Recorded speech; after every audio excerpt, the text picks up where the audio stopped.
Welcome back. In this lesson, we're going to read an opinion about Donald Trump's speech in Davos, Switzerland. I left the link to the article in the description. And if you'd like the notes to this lesson, just join my Patreon. It's free. So let's start. Trump embarrasses all of America in slurred, disjointed Davos speech. The word slurred comes from the verb to slur, and we often say to slur your words. This is very common when we're talking about someone who drank too much alcohol. I'm sure you all know exactly what I'm talking about. A person who drinks too much alcohol slurs their words, and it means they speak in an unclear way or unclearly. You can't understand someone who slurs their words. Donald Trump was speaking in a very disjointed way. And disjointed means something that's not very organized. So his words were all over the place. No one really understood what he was saying. Donald Trump gave a terrible speech to a dead silent room at the World Economic Forum. Here we have a very interesting and useful collocation, dead silent. Now, maybe you think that this is an extreme collocation, an extreme expression because of the word dead, but it's not. It's very descriptive and we use it very frequently. And it means completely silent or quiet. President Donald Trump delivered yet another rambling, long-winded speech Wednesday at the World Economic Forum in Davos, using the massive world stage to rail against windmills, complain for the umpteenth time about how the 2020 election was rigged, reaffirm his desire to seize Greenland from Denmark, and take credit for every good thing in the world. Now, first, we have the expression yet another. And yet another just means one more. But we specifically use this expression when we've already seen this many times and we're tired of seeing it. So, Donald Trump gave many speeches where he rambled and he spoke about nothing, and we're tired of it. So, this is yet another speech. We use yet another when we're kind of annoyed, and again, tired of seeing the same thing. I mentioned that Donald Trump was rambling. Well, to ramble means to talk a lot without a clear direction. And I'm sure that a lot of us ramble. We speak a lot about something, usually when we're upset or something is bothering us. But Donald Trump does this quite frequently. His speeches are over an hour long, and he doesn't really say anything. His speeches are very long winded. Now, the word wind is related to air. For example, when it's windy outside during a storm. So, when we see this adjective, long winded, we think about breathing. Now, that's just what enters our mind, but for you to know as an English learner, a long winded speech is a speech that uses too many words. So, when someone uses too many words in a speech, their speech is long winded. It's a very descriptive way to describe a speech. Donald Trump railed against windmills. Now, Donald Trump does not like windmills for some reason. Donald Trump believes that windmills cause cancer, and I'm not a doctor, but I believe that is completely false. But Donald Trump doesn't like windmills, so he complains in an extreme way about windmills. So he strongly complains about windmills. So to rail against means to strongly complain about something.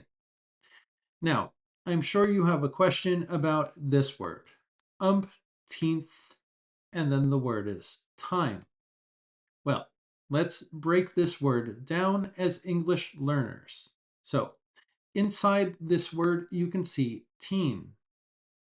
Of course, we see teen when talking about numbers 13, 14, 15, etc., until 19. This is why a teenager is a person or a child, a very young person from 13 to 19, the ages of 13 to 19. So, what are we talking about with umpteenth time? Well, by context, this author is kind of annoyed at Donald Trump, and they're tired of hearing him speak so much. We already understand that.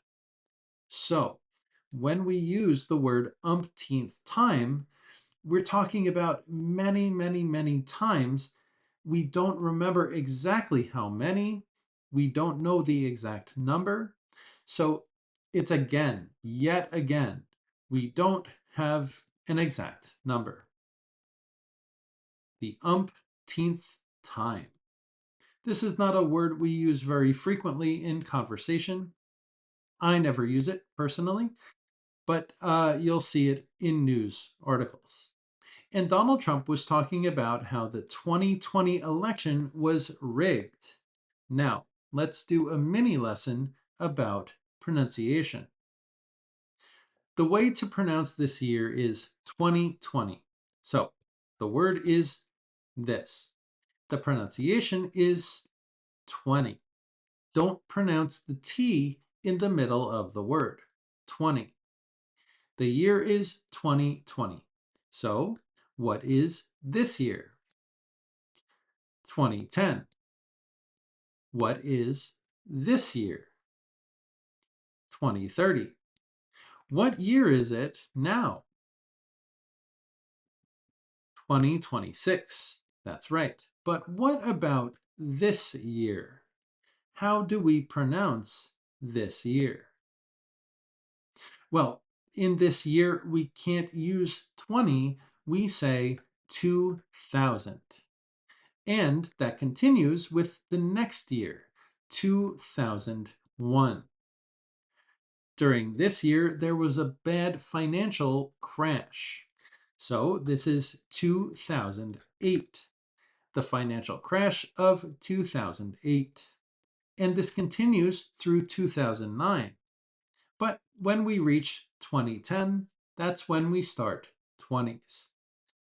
But you can also say 2010, just like you can say 2020.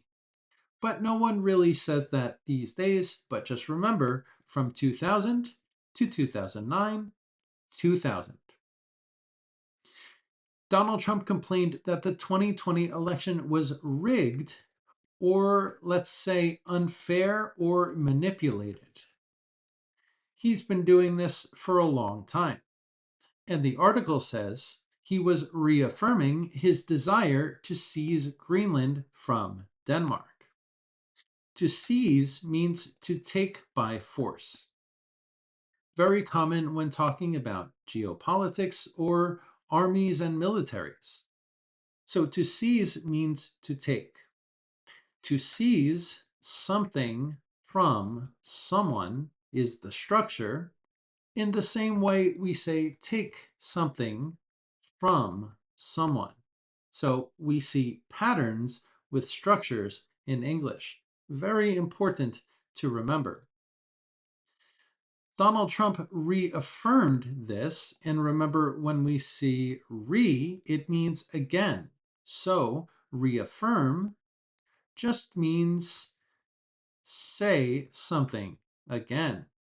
So he reaffirmed his desire to take Greenland from Denmark and take credit for every good thing in the world. Donald Trump loves to take credit for things that he hasn't done. For example, Donald Trump often says that he solved 8 or 9 or 10 different wars. He ended those wars around the world. I believe India and Pakistan, Thailand and Cambodia, I believe. Donald Trump didn't really end those wars, but he likes to take credit for those things. He likes to say it was because of him. He was the one responsible for doing that. So we take credit for something. Let's continue. The room was dead silent virtually the entire time. Certain places in Europe are not even recognizable, frankly, anymore. They're not recognizable. And we can argue about it, but there's no argument, Trump said early in his speech to the room full of Europeans. Friends come back from different places. I don't want to insult anybody and say I don't recognize it, and that's not in a positive way. It's not heading in the right direction.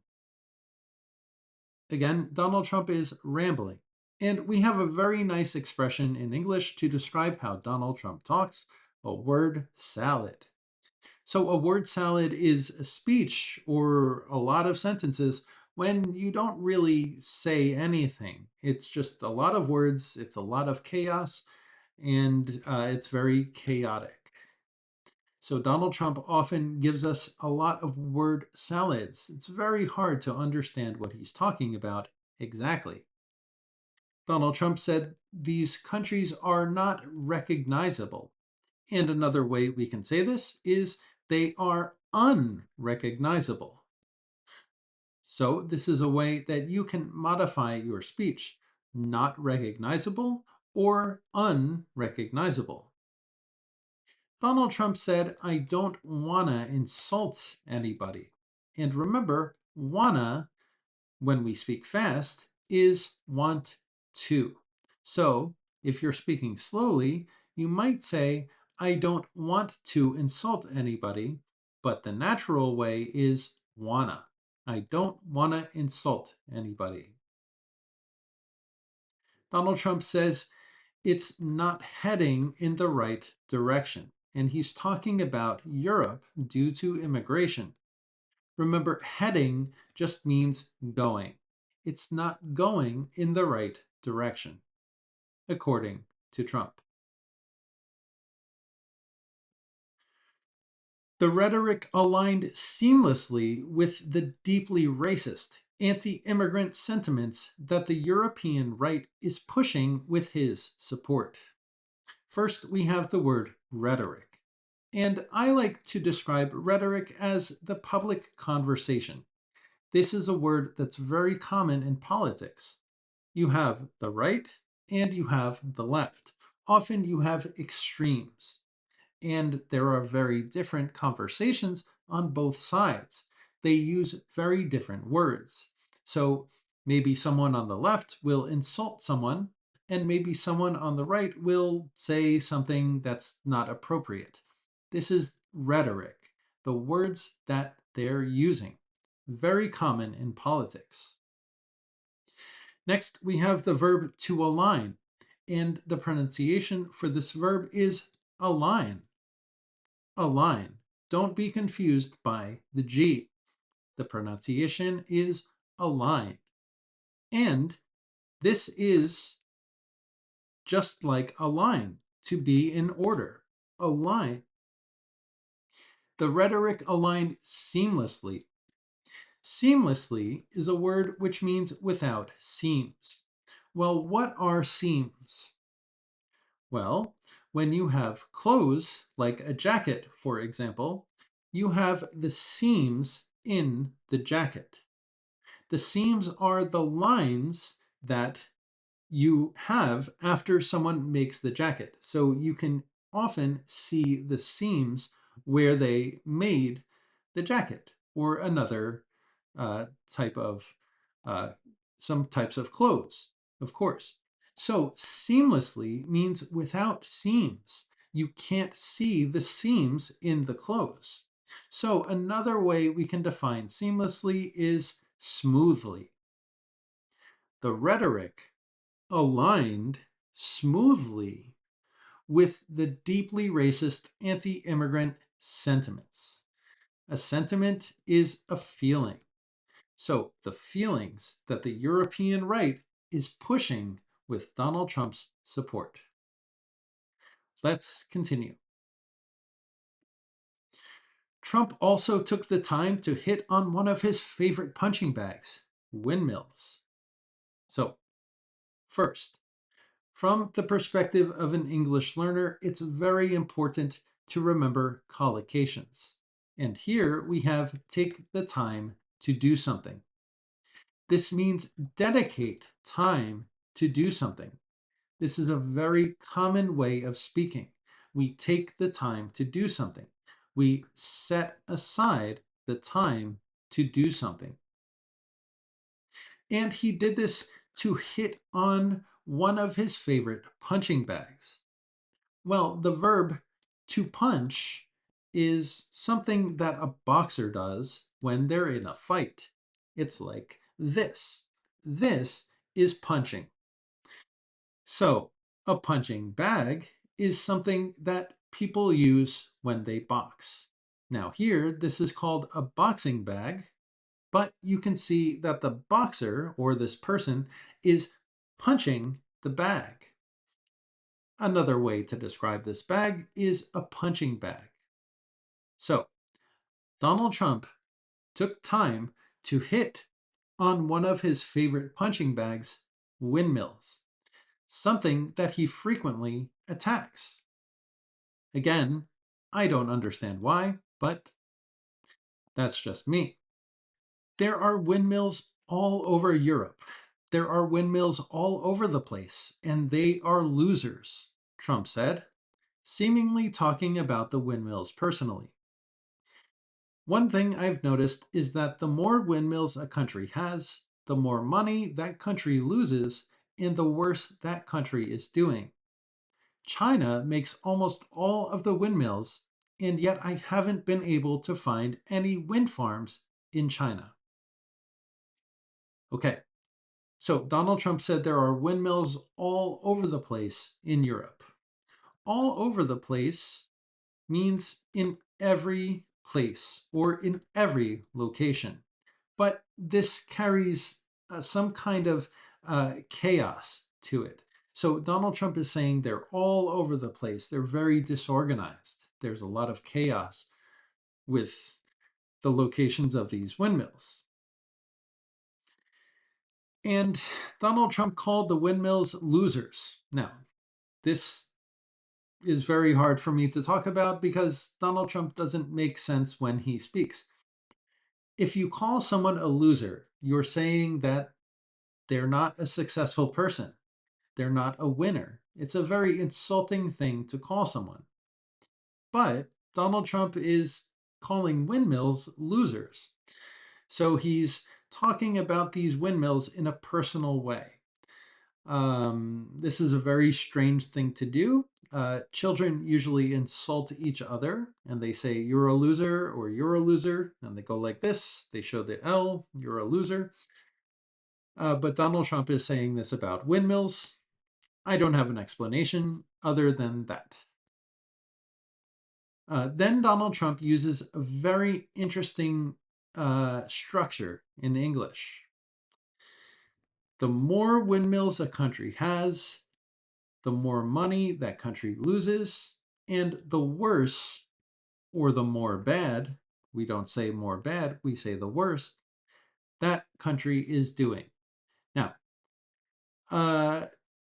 this structure with the more shows that both of or all of these things are together.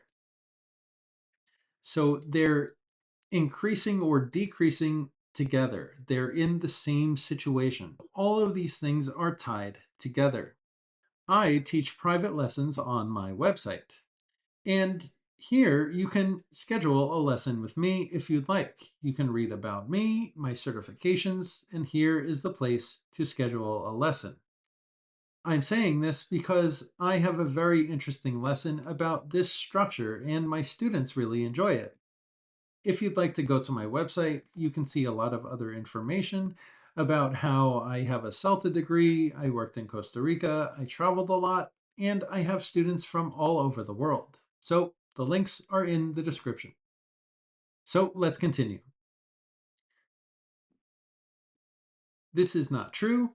China has multiple wind turbine farms, according to this article. Did you ever think of that? They put up a couple big wind farms, but they don't use them. They just put them up to show people what they could look like, he continued. They don't spin. They don't do anything. First, the verb spin or to spin is the motion that I showed you. Spin. Windmills spin. It's very similar to turn. So Donald Trump says that windmills don't spin, they don't do anything. But I am more interested in phrasal verbs. Donald Trump used the phrasal verb to put up. He said they put up a couple big wind farms. And to put up in this situation means display or build, something like that. And this is very similar to set up, which is prepare. So, for example, in your home, you can put up pictures of different things on the wall. You can put them up on the wall. And the opposite of put up is to take down. That's the opposite. So we put up pictures in our homes, and if we want, we take them down. So up and down. Put, take. To set up means prepare, like the settings on your phone. So when you get a new phone, you have to set it up. You have to prepare it for use. This is very similar with other devices in your home, like a television or something else. We set those devices up. Compare that to put up pictures and take them down. So Donald Trump is saying they put up these windmill farms. And we can imagine put up is kind of connected to displaying or building in this situation. But we also have another phrasal verb to put up with something, which is completely different. And this is to tolerate something. For example, my neighbors are making a lot of noise because they play very loud music, and I am very annoyed. So it's hard for me, or I can't put up with their music. I can't tolerate their music. It's very different. Put something up on the wall, put up wind farms, but put up with something. Tolerate something. Let's continue. Trump then, of course, got to Greenland, accidentally mixing it up with Iceland for nearly the entire time he spoke about it. Until the last few days when I told them about Iceland, they loved me, Trump said, meaning to say Greenland. They called me daddy. Very smart man said. He's our daddy. Okay, we have another phrasal verb here to mix something up with something else. And this is to confuse something with something else. So Donald Trump was meaning to say Greenland, or Donald Trump meant to say Greenland. But he mixed it up with Iceland. So Donald Trump meant to say it, he intended to say it, but he confused it. He confused it with Iceland. So he intended to say Greenland, but he said Iceland. He mixed Greenland up with Iceland. He mixed Greenland up with Iceland. And this is a very common phrasal verb when we confuse things, usually two things. So you mix something up with something else. And don't forget that to confuse is also a verb. Very important for you to know. So that's the end of the article today. We did it very quickly. If you have any questions, you can send me an email or please write something in the comment section. If you'd like the notes to this lesson, they're on my Patreon. You can sign up for free and you can get the notes for free. They can help you out, and I hope you learned something new. So, see you in the next lesson.